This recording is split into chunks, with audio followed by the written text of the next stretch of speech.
The stage is set for this week's royal visit to Jamaica. The 3-day visit of William, Duke of Cambridge, and Catherine, Duchess of Cambridge, officially begins tomorrow.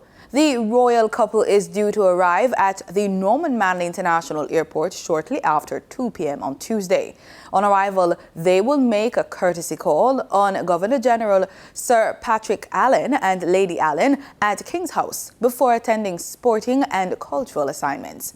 On Wednesday, their Royal Highnesses will pay a courtesy call on Prime Minister Andrew Holness and visit the Shortwood Teachers College in St. Andrew, where they will meet Education Minister Favour Williams, researchers, teachers, and Grade 3 students.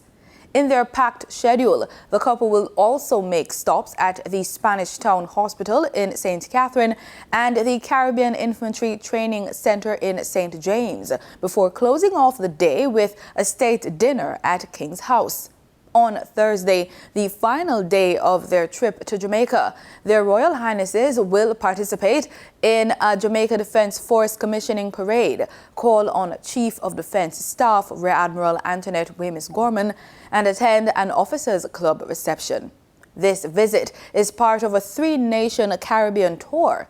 On Saturday, the Duke and Duchess of Cambridge arrived in Belize for a visit that was marred by protests. After leaving Jamaica, the couple will round out their tour in the Bahamas.